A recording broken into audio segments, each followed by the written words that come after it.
నమస్తే, welcome to top Telugu news. నేను మీ ఆదిత్య. ముందుగా bulletin headlines.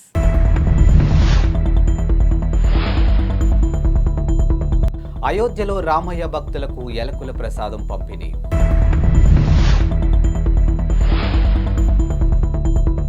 BJP Kisan Morcha ఇన్ఛార్జిగా బండి సంజయ్ నియామకం ఎన్నికల ముందు కీలక బాధ్యతలు.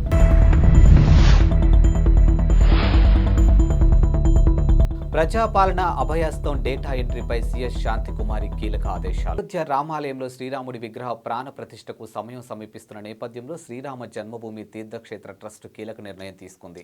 రామాలయ సందర్శనకు వచ్చే భక్తులకు ఎలకుల ప్రసాదాన్ని అందించాలని నిర్ణయించినట్లు వెల్లడించింది. ఇక రామ్ విలాస్ అండ్ సన్స్ దుకాణానికి ప్రసాదం తయారీ బాధ్యతను అప్పగించినట్లు తెలిపింది. ప్రాణ ప్రతిష్ట జరగనున్న జనవరి 22వ తేదీలోపు 5 లక్షల ప్రసాదం ప్యాకెట్ను అందించేలా రామ్ విలాస్ అండ్ సన్స్ దుకాణదారులు పనులు మొదలుపెట్టారు. ఇక ఎలకుల ప్రసాదం విశిష్టతపై మాట్లాడుతూ ఉదర సంబంధిత సమస్యలు పరిష్కరిస్తుందని దుకాణ యజమాని బోల్ చంద్రగుప్తా చెప్పారు. ఇక సుదూర ప్రాంతాల నుంచి దీన్ని తమ వద్ద ప్రసాదంగా కొనుగోలు చేస్తారని తెలిపారు. కాగా పంచదార, ఎలకులతో తయారు చేసినటువంటి ఇలాచీ దాసు ఇప్పటికే దేశంలో కొన్ని ఆలయాల్లో భక్తులకు అందిస్తున్న విషయం తెలిసిందే. లోక్సభ ఎన్నికలు 2024 సమీపిస్తుండటంతో బీజేపీ సంస్థాగత విభాగాలను పునర్వ్యవస్థీకరించింది. ఇక బుధవారం కీలక విభాగాలకు కొత్త ఇన్ఛార్జీలు నియమించింది.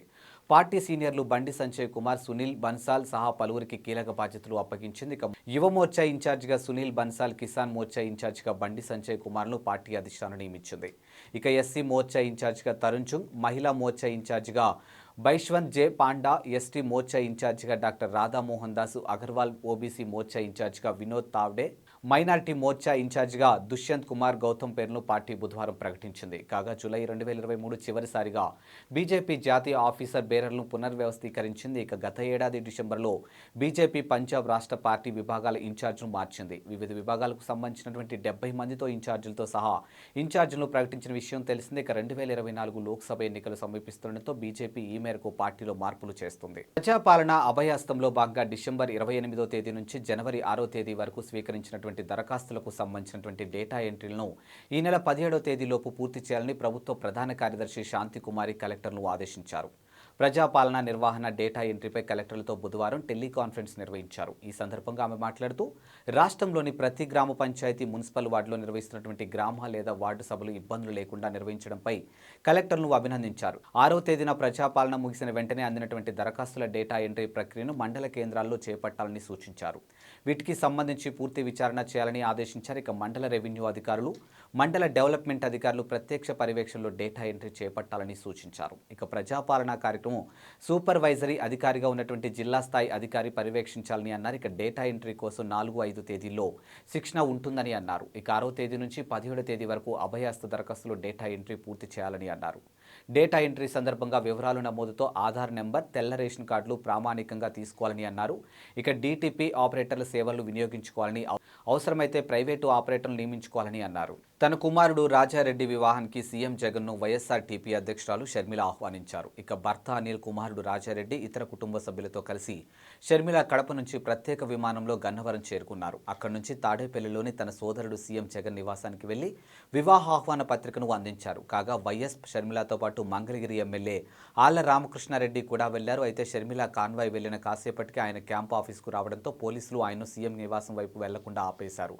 కాసేపటికి ఆదేశాలు రావడంతో సీఎం నివాసంలోకి పంపించారు. ఇక గన్నవరం నుంచి వస్తుండగా ట్రాఫిక్ తన వాహనం చిక్కుకుపోవడంతో షర్మిల వెంట రాలేకపోయానని ఆయన చెప్పారు. ప్రజాపాలన అభయహస్తం కింద జీహెచ్ఎంసీ పరిధిలో ఉన్నటువంటి 10 లక్షల దరఖాస్తులు స్వీకరించినట్లు హైదరాబాద్ జిల్లా ఇన్ఛార్జ్ మంత్రి పొన్నం ప్రభాకర్ తెలిపారు. బుధవారం ముషీరాబాద్ సర్కిల్ బోలక్పూర్ వార్డులో అంజుమాన్ స్కూల్లో నిర్వహించినటువంటి దరఖాస్తు స్వీకరణ కౌంటర్ను కమిషనర్ రొనాల్డ్ రోస్, జిల్లా కలెక్టర్ అనుదీప్ దురిశెట్టితో కలిసి మంత్రి పరిశీలించారు. ఇక ఈ సందర్భంగా మాట్లాడుతూ ఇందిరమ్మ ఇల్లు, 200 యూనిట్లు ఉచిత విద్యుత్తు, పెన్షన్, మహిళా లక్ష్మి, సబ్సిడీ గ్యాసులకు సంబంధించినటువంటి దరఖాస్తులు అందాయని తెలిపారు. ప్రభుత్వం ఏర్పడి నెల రోజులు పూర్తయిందని, ఈ సమయంలోని ప్రజల కోసం అనేక సంక్షేమ పథకాలు అమలులోకి తెస్తున్నామని అన్నారు.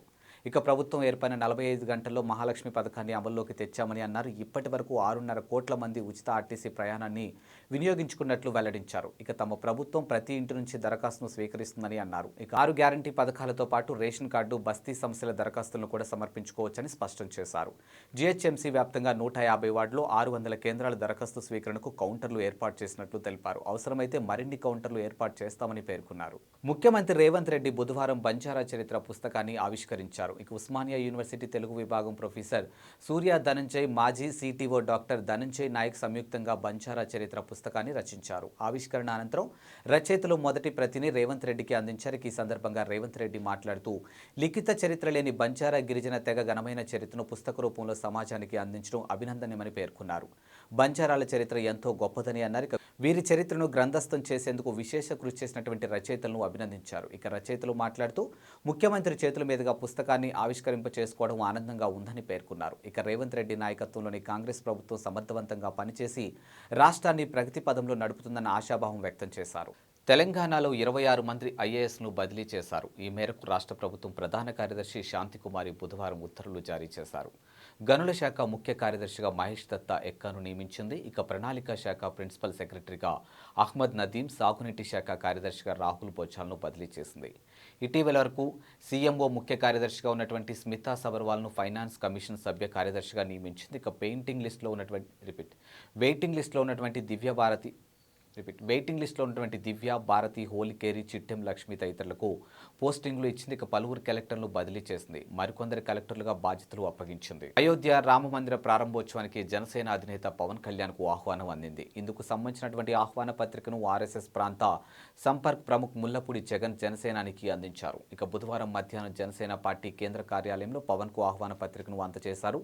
ఈ భేటీలో విశ్వ హిందూ పరిషత్ రాష్ట్ర organising secretary Srinivas Reddy, RSS కార్యాలయ ప్రముఖ పూర్ణ ప్రజ్ఞ తదితరులు పాల్గొన్నారు. ఇక పవన్ కళ్యాణ్కు ఆహ్వాన పత్రికను అందించింది అయోధ్య రామమందిర నిర్మాణం విశేషాలను తెలిపారు.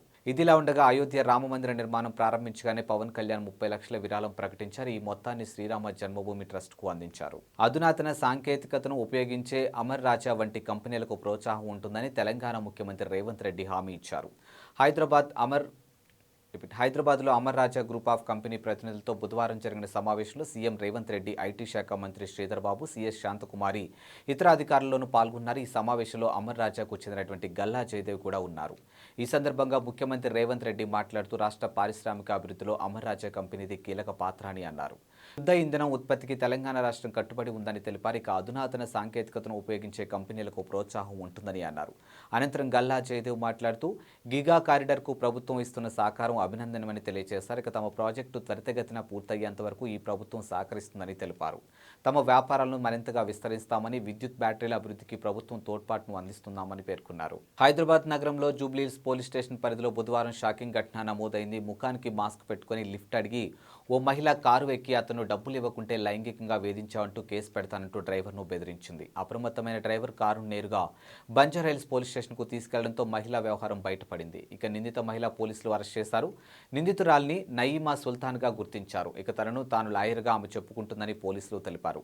ఆమె వద్ద లభించిన పుస్తకాల్లో కొన్ని ఆధారాలను గుర్తించామని, ఆమెపై హైదరాబాద్, సైబరాబాద్ కమిషనరేట్ల పరిధిలో 15కు పైగా కేసులున్నాయని వెల్లడించారు. ఇక దీంతో నయీమా సుల్తాన్ను అరెస్ట్ చేశామని పేర్కొన్నారు. ఇక బార్ అసోసియేషన్కు లేఖ రాసి ఆమె గురించి తెలుసుకున్నామని జూబ్లీహిల్స్ పోలీసులు వెల్లడించారు. ఇవి ఇవాల్టి బులెటిన్ అప్డేట్స్. మరో బులెటిన్తో మళ్ళీ కలుద్దాం. అంతవరకు సెలవు, నమస్కారం.